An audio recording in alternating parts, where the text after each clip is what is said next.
The massive Voidrend warship carved through space like a predator, its obsidian hull absorbing starlight rather than reflecting it. Commander Zexthal stood on the command deck, six-fingered hands clasped behind his back as he studied the tactical display. 17 star systems bowed to the galactic hegemony because of ships like his, because of commanders like him. The Qualarian captain had personally overseen the submission of 3 civilizations, each now productive members of the interstellar order. When unusual energy signatures appeared at the border of claimed space, High Command dispatched the Voidrend immediately. Zexthal expected another simple display of overwhelming force. His second-in-command approached with uncharacteristic hesitation. Captain, long-range scans indicate the vessel employs an entirely novel form of faster-than-light travel. Our databases contain no match for its design. Zexthal's ridge-line mouth curved upward. A new species to bring into the fold. Perhaps this mission might prove interesting after all. Magnify the anomaly, Zexthal ordered, his 4 amber eyes narrowing as the holographic display expanded before him. The vessel that materialized looked almost painfully primitive. Its hull was a patchwork of metallic alloys that any respectable hegemony engineer would have rejected as substandard. Numerous protrusions dotted its surface, sensor arrays, perhaps, or woefully exposed weapon systems. Most baffling was the complete lack of energy shielding. How had such a craft survived interstellar travel? Analysis of propulsion system, Zexthal inquired, mandibles clicking with impatience. Science Officer Krenlox approached the display, her slender figure casting long shadows across the command deck. Unknown, Commander. Their method of faster-than-light travel contradicts our understanding of quantum dynamics. They appear to be folding space rather than traversing it. Impossible, Zexthal dismissed. No civilization has successfully implemented full technology. The energy requirements alone ruled. They're using a fraction of what our models would predict. Krenlox interrupted, her usual deference forgotten in scientific fascination. And there's something else. The vessel bears markings, a symbol prominently displayed on its hull. The display shifted, focusing on a rectangular pattern of colors and shapes. Intelligence databases ran comparison algorithms, finding no match among the thousands of species cataloged in hegemony records. Life signs, Zexthal demanded. Vital, oxygen breathing, reported Tactical Officer Vex March. Biological readings suggest fragile physiology. Internal temperature regulation, carbon-based, with concerning radiation sensitivity. Zexthal's crest flattened against his skull, a gesture of dismissal among Qualarians. Primitives. Then, another species that stumbled upon technologies beyond their comprehension. There's more, Commander, Vexmar continued. They're broadcasting. On all frequencies. A distress signal? Zexthal asked. It wasn't uncommon for species to experience catastrophic failures when attempting interstellar travel prematurely. No, sir. They appear to be greeting us. The command deck fell silent as the message played through the Voidrend's translation systems. This is Captain Elena Chen of the Earth vessel Pathfinder. We come in peace and friendship, representing humanity and extending greetings to all sentient life. The casual confidence in the transmission sent an unexpected chill through Zexthal's exoskeleton. No fear, no awe, not even proper deference. Just greeting, as if the most feared warship in the hegemony were a passing neighbor. Tactical, Zexthal ordered. Prepare intimidation protocols. Let's remind these humans of proper first contact etiquette. As the Voidrend's weapon systems hummed to life, Zexthal couldn't shake a peculiar sensation, one he hadn't experienced in his 3 centuries of service. Doubt. Unknown vessel is maintaining position, Captain. They're neither retreating nor preparing weapons. Intelligence Officer Vrilnax's voice betrayed confusion as the Voidrend's imposing shadow engulfed the smaller ship. The alien vessel looked almost quaint with its gleaming white hull and a colorful rectangular symbol prominently displayed. Zexthal ordered standard intimidation protocols, targeted weapons lock, shield harmonics at full display, and a demand for immediate surrender broadcast on all frequencies. The response came seconds later, not panicked pleas or frantic escape attempts, but a calm voice speaking in perfectly translated hegemony standard. Greetings from Earth and the United Nations Space Initiative. We come in peace and fellowship. Most shocking was the complete absence of fear in the transmission. When scans revealed the vessel's hull was composed of material centuries behind hegemony technology, Zexthal's confusion deepened. How had such primitives achieved interstellar travel? And why did they seem so utterly unimpressed by the most feared warship in known space? The Voidren's weapon arrays glowed menacingly, casting eerie purple light across the human vessel's hull. 6 particle cannons, each capable of reducing a small moon to debris, locked onto critical junctures of the Pathfinder. Zexthal watched the targeting display with practiced indifference, fully expecting the humans to recognize their position and respond appropriately. Captain Chen, he addressed the human directly, allowing his translator to convey the precise tone of board superiority that had broken the will of countless species before. Your vessel has entered hegemony space without authorization. You will power down all systems, prepare to be boarded, and submit to quarantine protocols. A moment passed, then another. Status of the human vessel, Zexthal demanded. Tactical Officer Vexmar's exoskeleton plates clicked nervously. No change, Commander. They maintain full power. Their communication channels remain open, but they've initiated no defensive measures. The view screen flickered, and Captain Alina Chen appeared. The human was smaller than Zexthal had anticipated, with a soft external covering instead of proper armor plating. Most disconcerting were her eyes, dark, alert, and utterly unafraid. Commander, she said with a slight incline of her head, we recognize we've entered your territorial space, and we apologize for any concern this has caused. We're an exploratory vessel on a mission of peaceful contact. Our database contains no record of the galactic hegemony, which suggests we've traveled beyond our expected parameters. Zexthal's crest flared involuntarily. The casual manner of address, the lack of proper honorifics. Either these humans were monumentally ignorant of interstellar protocols or deliberately provocative. You misunderstand your situation, he replied coldly. The hegemony does not request. It commands. To emphasize the point, he signaled tactical.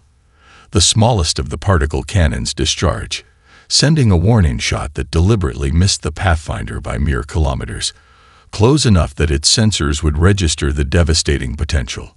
Captain Chen's expression remained unchanged. I understand your perspective, Commander, but perhaps we can find a mutually beneficial approach. She gestured to someone off-screen, and the transmission expanded to show a holographic display of their star charts. We're prepared to share all navigational data from our journey, details of our fold space technology, and information about our homeworld. In exchange, we request safe passage and open dialogue. Science Officer Krenlox moved closer to Zexthal, her voice lowered. Commander, preliminary scans of their vessel indicate artificial intelligence systems unlike anything in our records. Their communication protocols adapted to our encryption in seconds, and that symbol on their hull, it contains subtle quantum markers our sensors initially missed. Zexthal studied the human captain with growing unease. These primitives should be begging for mercy, not offering technological exchange as equals. Captain Chen, he said finally, the hegemony has established protocols for first contact scenarios. You will comply, or we will be forced to demonstrate the consequences of refusal. Chen's smile never wavered. Of course, Commander. We're eager to learn about your customs. Perhaps you'd like to send a delegation aboard our vessel. We have dedicated facilities for diplomatic exchange.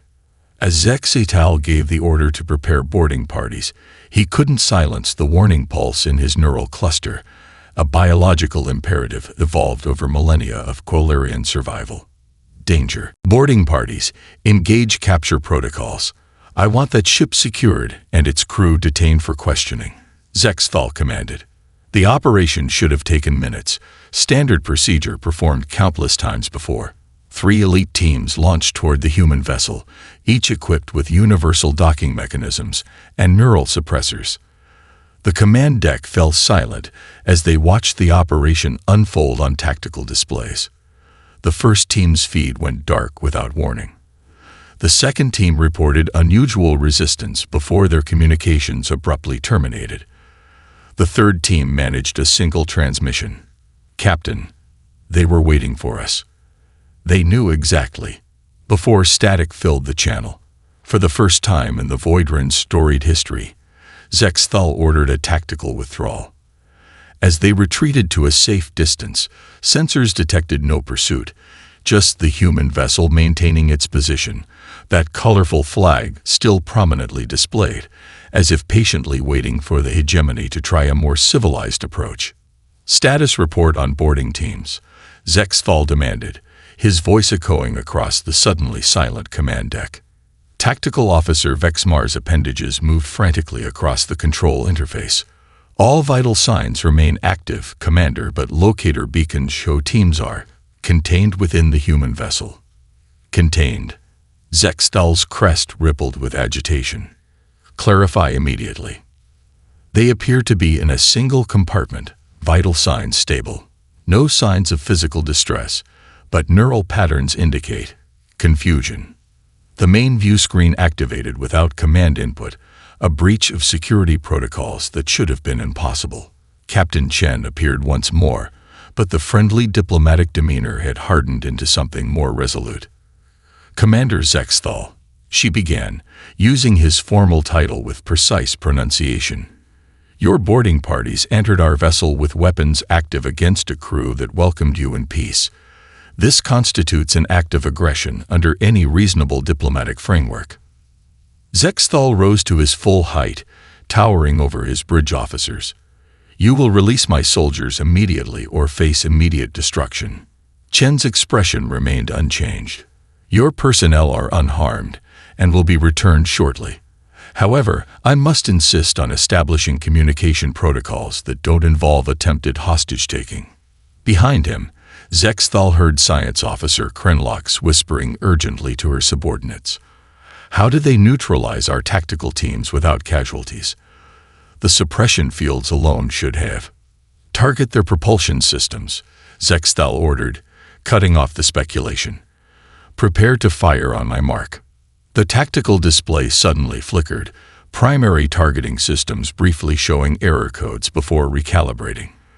Weapons lock unstable, Commander, reported Vexmar, confusion evident in his voice. Their hull composition is somehow shifting. Targeting algorithms cannot establish fixed coordinates. On the view screen, Captain Chen sighed. Commander, perhaps we should start again. We've taken the liberty of analyzing your weapon systems. Impressive, though reliant on relatively predictable quantum cascade principles. Rather than continuing this demonstration, may I suggest we establish diplomatic channels. The implications crashed through Zexthal's consciousness like a gravity wave. These humans had not only neutralized elite boarding parties without casualties, but they had analyzed and countered hegemony weapons technology within minutes of first contact. Return my personnel, he said finally, mandibles tight against his face in the Quillarian expression of supreme displeasure. Chen nodded. Of course, they're being escorted to their shuttle now. We've provided them with refreshments appropriate for Quillarian physiology and basic cultural information about humanity. We hope this helps prevent further misunderstandings. As the tactical teams returned, unharmed but visibly shaken, Zexthal made a decision unprecedented in his 3 centuries of service. Without another word to the human vessel, he ordered the Voidrend to withdraw to a safe distance. The intelligence report he transmitted to Hegemony High Command contained just 8 words. We have encountered something new. Proceed with caution. As the Voidrend retreated, long-range sensors detected no pursuit from the Pathfinder. It simply maintained position, that colorful flag still visible, like a challenge to everything the hegemony thought it knew about its place in the cosmos. Hegemony Central Intelligence deployed its most sophisticated information-gathering resources toward understanding the newcomers. Specialist Torlak presented findings to a stunned High Command 3 days later. These humans inhabit a single water-rich world they call Earth. Their technological development has been remarkably uneven. They achieved nuclear capabilities before developing efficient renewable energy. They mastered robotics while still struggling with climate management. She paused, mandibles clicking nervously before continuing. Most concerning is their military history. While we evolved through cooperation and assimilation, humans have spent their entire recorded history engaged in warfare with themselves. They've developed combat doctrines we've never considered because our species never needed them. The final images in her presentation showed Earth's orbital defenses, minimal by hegemony standards. This is the most troubling aspect, counselors. The vessel we encountered was designated as an exploratory science vessel with standard defensive capabilities. Their actual warships remain near their homeworld. The implications hung in the chamber like a gravitational anomaly no one wished to acknowledge. Grand Counselor Vexhar's translucent membranes flickered with agitation as he studied the holographic representation of Earth rotating before the assembly. You expect us to believe this? Waterworld with a single natural satellite poses a threat to the hegemony. Specialist Torlak gestured, and the display shifted to show intercepted transmissions from human communication networks. The Pathfinder vessel allowed us access to certain data streams, apparently as a gesture of transparency. Our analysis suggests this was carefully curated information rather than unrestricted access. The images displayed human conflict spanning centuries. Primitive battles with handheld weapons evolving into mechanized warfare, then aerospace combat, and finally limited orbital engagements around their own planet.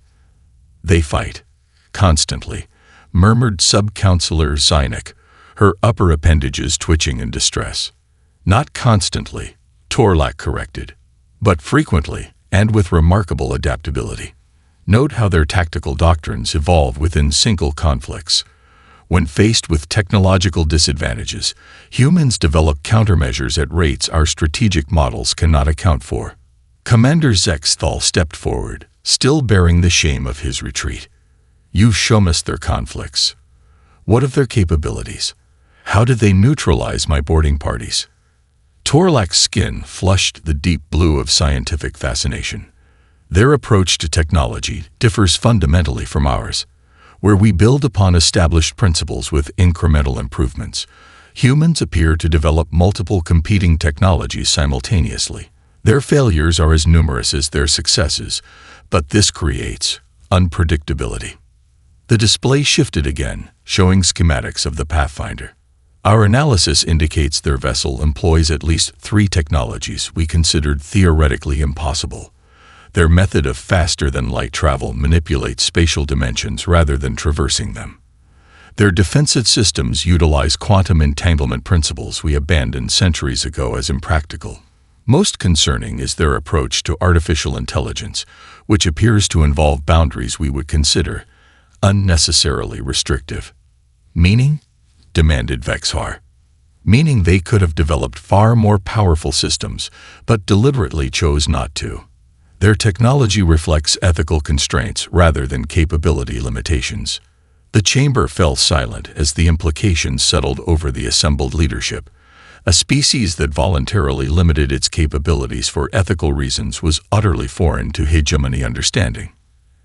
And this. Vexhar pointed to the rectangular symbol that had been prominently displayed on the Pathfinder's hull. They call it a flag, Torlak explained. Unlike our identification markers, which designate authority and function, this symbol represents abstract concepts, unity, aspiration, historical continuity. They display it not to declare ownership, but to express ideals. Commander Zexhal's expression hardened. Abstract concepts don't neutralize boarding parties, specialist. What aren't you telling us? Torlak's membranes pulsed with reluctance, We intercepted internal communications from their vessel during your encounter. When your boarding parties breached their hull, Captain Chen issued a single order to her crew. Minimal force, maximum courtesy. Let's show them who we are. The chamber erupted in confused murmurs. Not since the founding of the hegemony had any species responded to aggression with restraint rather than escalation or submission. The most troubling conclusion of our analysis, Torlak finished quietly, is that the Pathfinder expedition was not a military operation at all. It was exactly what they claimed, an exploratory mission. We have yet to encounter an actual human military vessel. The Centauri Prime docking bay gleamed with ceremonial lighting as the human diplomatic vessel arrived. Security Chief Drenvor had implemented unprecedented measures: triphasic scanners, telepathic sweepers, and a full battalion of elite guards positioned throughout the facility. Ambassador Sophia Chen stepped onto hegemony soil with a disarming smile and extended hand, flanked by 5 human diplomatic aides, whose perfect posture and watchful eyes betrayed their true function. The humans presented cultural gifts, expressed hopes for peaceful relations, and never once mentioned the Voidrend incident. 3 hours into the carefully orchestrated welcome ceremony, extremist purification front operatives triggered a plasma discharge designed to eliminate the human delegation. What happened next became required viewing for all hegemony security forces. Surveillance footage showed the 5 aides moving with impossible speed. Ambassador Chen pulled to safety as her protectors neutralized 12 attackers in under 9 seconds. Most disturbingly, post-incident analysis revealed the humans had prepared countermeasures for 7 different attack vectors before ever arriving, somehow anticipating security vulnerabilities the hegemony itself hadn't identified. Ambassador Chen's handshake, a curious human greeting ritual, had caught Security Chief Drenvor completely off guard. The casual physical contact violated every diplomatic protocol in hegemony records. Yet he found himself extending his primary appendage in response, noting how the human's grip was perfectly calibrated, firm enough to show confidence, gentle enough to avoid triggering his species' defensive reflexes. "We're honored by this reception," Chen said, her translator rendering her words into flawless high hegemony dialect. "Earth extends its hand in friendship and mutual prosperity." Grand Counselor Vexhar performed the traditional greeting gestures with deliberate precision. "The Galactic Hegemony welcomes Earth's representatives. Your journey across the stars demonstrates admirable determination." As the ceremonial procession moved through the Grand Concourse, Drenvor studied the 5 human security personnel with professional interest.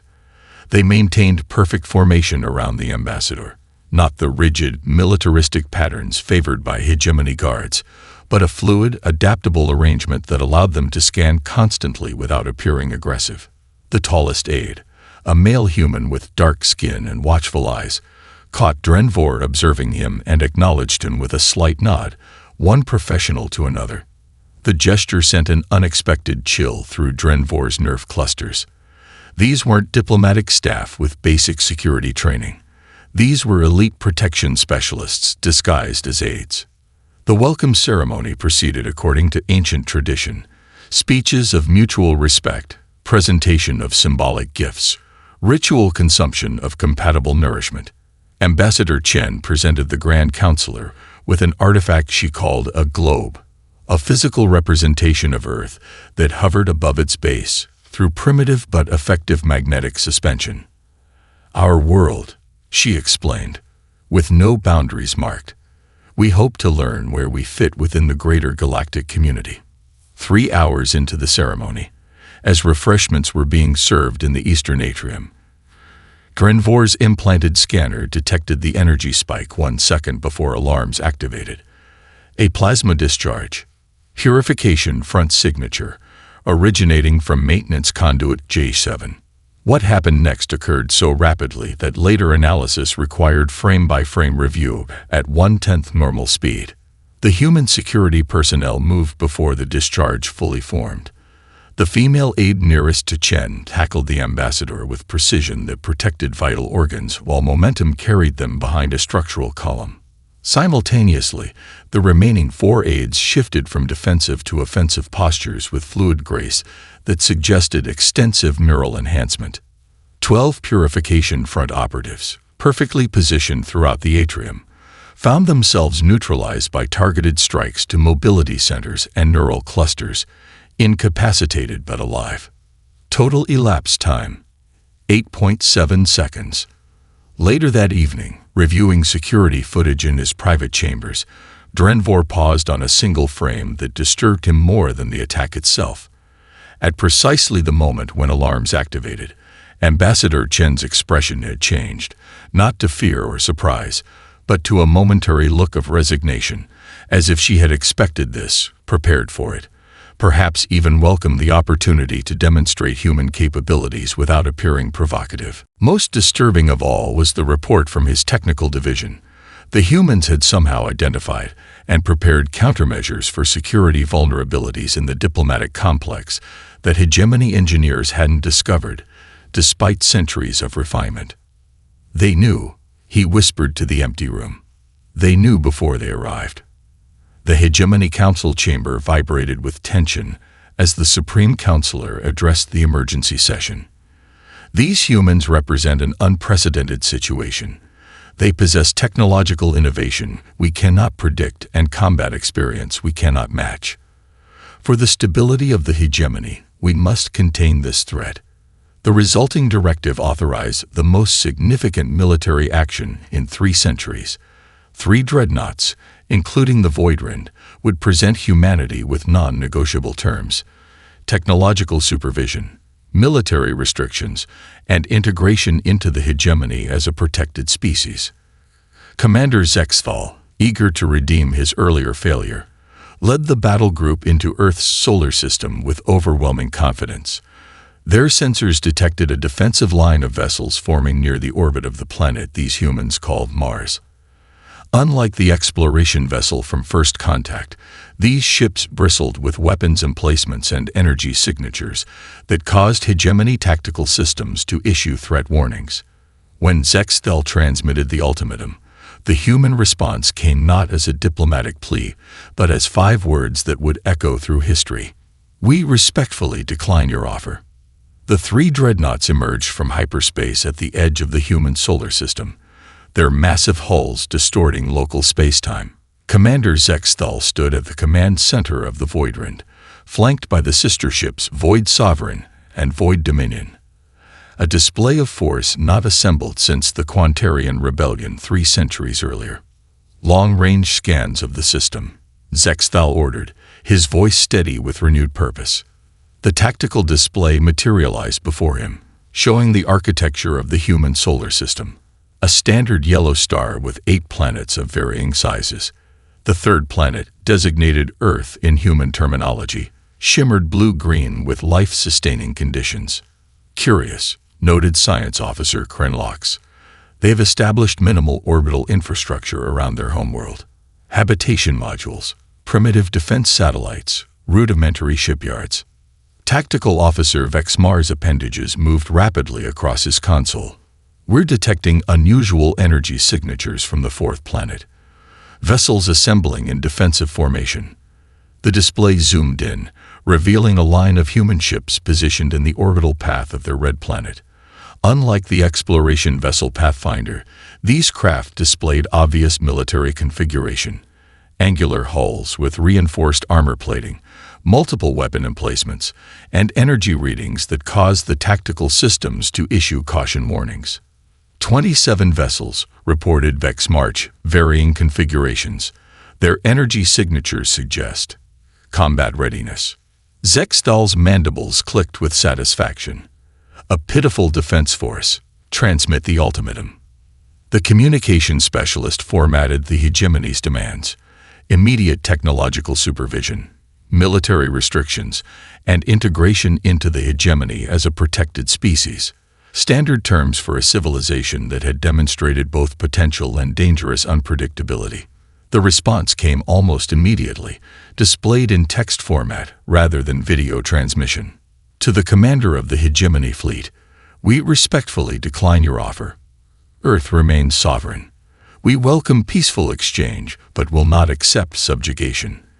This position is non-negotiable. Silence fell across the command deck. No species had ever rejected hegemony terms outright. Most responded with terrified capitulation or desperate negotiation.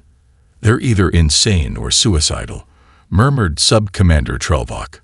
3 dreadnoughts could reduce their entire defense fleet to particles in minutes. Zexthal studied the tactical display with narrowed eyes. Something isn't right. Their vessels are dispersing. The human ships were indeed breaking formation, not in retreat, but in what appeared to be pre-planned maneuvers.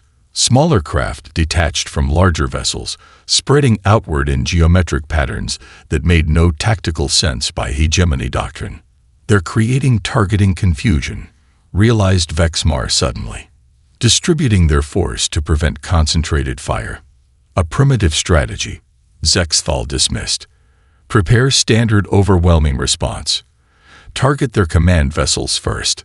As the Voidren's primary weapon systems hummed to life, a small alert appeared on Krenlox's console. "Commander," she said, voice uncharacteristically hesitant, "we're detecting unusual gravitational fluctuations throughout the system. The humans appear to be activating something." Before Zexthal could respond, the tactical display updated with new information. Hundreds of previously undetected energy signatures awakening throughout the solar system. Hidden emplacements on moons, asteroids, and planetary rings suddenly revealing themselves. "It's a trap," Zexthal realized, his exoskeleton tightening with the first flickers of genuine alarm. The first hegemony volley should have annihilated the human defensive line. Instead, the energy torpedoes veered off course as if pulled by invisible forces. "They've deployed gravitational manipulation fields using their own planets," the science officer reported with unconcealed astonishment. Human vessels accelerated at rates that should have liquefied their occupants, executing maneuvers the hegemony had deemed theoretically impossible. They struck with surgical precision, targeting weapon systems and propulsion rather than attempting to destroy the dreadnoughts outright. When Zexthal ordered his sister ships to converge on Earth itself, the humans revealed their most shocking capability: smaller craft that attached themselves to the massive hegemony vessels, somehow bypassing shields to deliver targeted electromagnetic pulses. As system after system failed aboard the Voidrend, Zexthal made a desperate gamble, activating the planet-killer weapon that had ended conflicts before they began. The massive energy buildup should have resulted in devastating power. Instead, the great warship's lights flickered and died as human countermeasures severed the connection to its power core. In the sudden darkness of the command deck, emergency lighting revealed a truth Zexthal had never considered. Superior technology meant nothing when facing an opponent who had spent millennia perfecting the art of defeating superior enemies. "Evasive action," Zexthal commanded as the tactical display erupted with warning indicators. The Voidrend shuddered as its massive engines strained to respond. Too late. The gravitational anomalies expanded outward from Mars in precisely calculated waves, creating corridors that redirected the dreadnought's energy torpedoes harmlessly into space. Not a single projectile reached its intended target. "Impossible," breathed Science Officer Krenlox. "They're using their fourth planet's gravitational field as a weapon, amplifying and directing it through some kind of field generators." Tactical Officer Vexmar's voice rose with uncharacteristic urgency. "Human vessels approaching on attack vectors. Speed exceeding our tactical predictions. Their acceleration should be tearing their ships apart." On the main view screen, human warships moved with disturbing precision, their formations unlike anything in hegemony tactical databases. They didn't mass their firepower as expected but distributed it in patterns that seemed chaotic until Zexthal recognized the terrible logic. They were targeting specific systems rather than attempting to destroy the dreadnoughts outright. "Void Sovereign reporting shield fluctuations," reported Communications Officer Trelnex. "Void Dominion has lost targeting capability." A blinding flash erupted as a human missile salvo struck the Voidren's secondary weapon array. Damage reports flooded in, but Zexthal's attention fixed on a new development, smaller human craft approaching on direct intercept courses.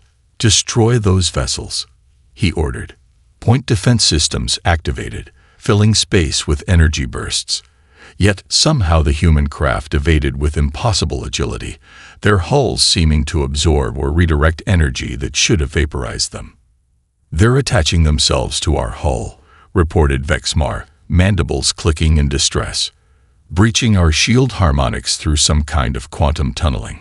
Across the command deck, systems flickered as localized electromagnetic pulses disrupted ship functions.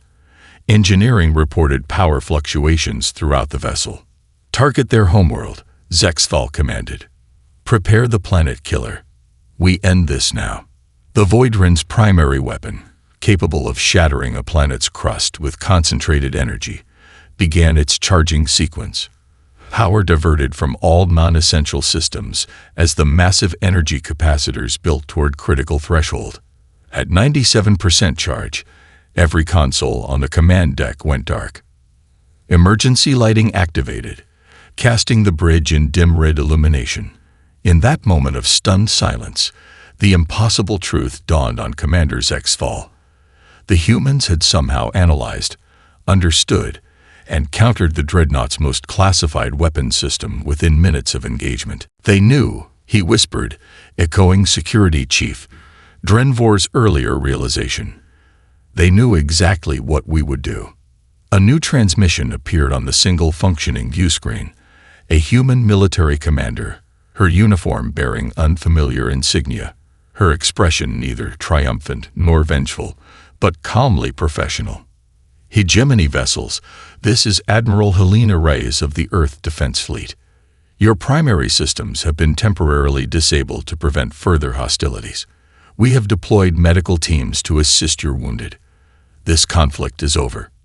6 months after what galactic historians now called the Sole Defense, Commander Zexthal stood beside Ambassador Chen on the observation deck of the rebuilt Voidryn.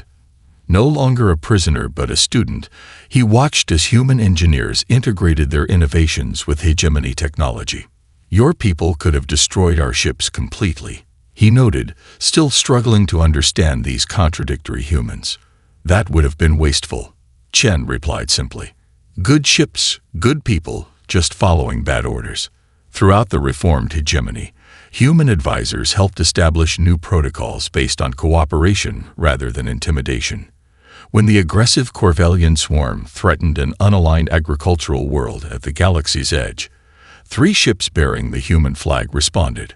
The Corvellians, having studied recent history, immediately withdrew.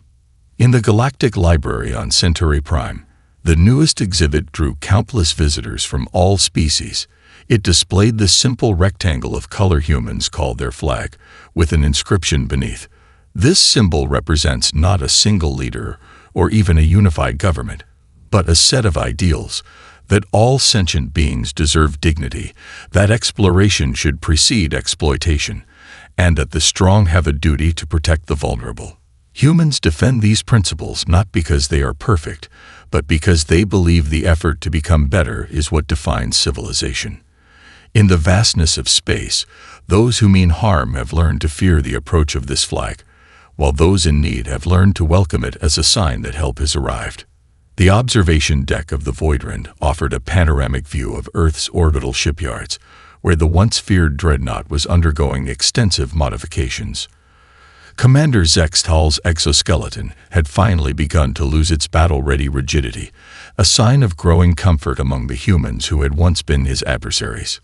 "Your gravitational manipulation technology alone would have given you military dominance throughout known space," he remarked, watching as human and Qualarian engineers worked side by side on the ship's propulsion systems.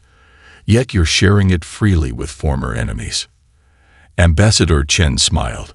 That peculiar human expression Zexthal had learned indicated genuine pleasure, rather than the threat display he had initially perceived it to be. "Technology without ethics is just sophisticated destruction," she replied. "We learned that lesson the hard way, through centuries of our own conflicts."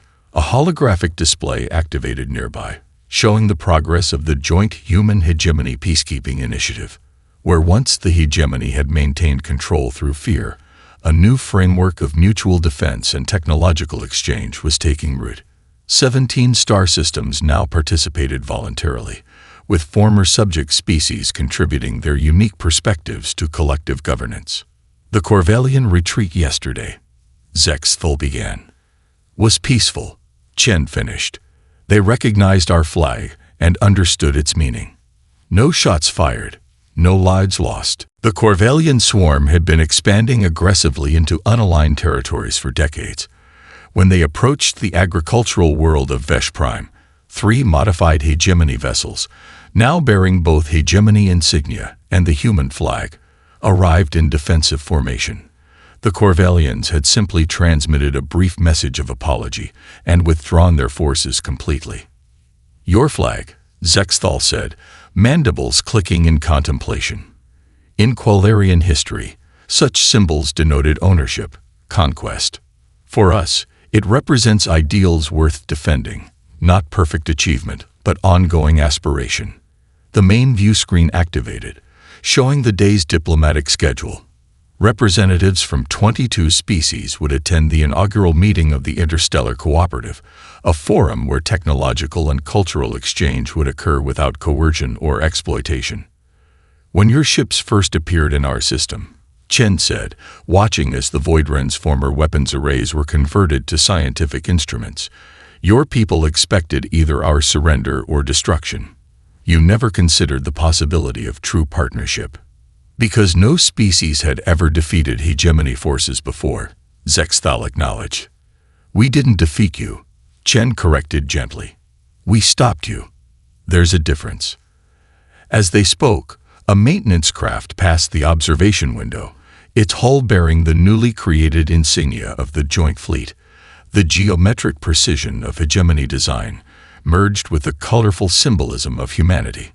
"The most remarkable thing," Zexthal said, watching the diverse crews working together below, "is how quickly your approach has spread. Species that feared each other for millennia now collaborate willingly." Ambassador Chen's expression grew serious. "That's what happens when you build connections based on mutual respect rather than dominance. The hegemony maintained peace through fear for centuries. We hope to help build something more enduring through cooperation." Throughout inhabited space, vessels now proudly displayed the human flag alongside their own insignia, not as a mark of conquest, but as a declaration of shared principles. In the vastness of the galaxy, those with ill intent had learned to retreat at its approach, while those in need had learned to welcome it. The most feared sight to tyrants and the most welcome sight to the oppressed remained the same: the approach of ships bearing the human flag.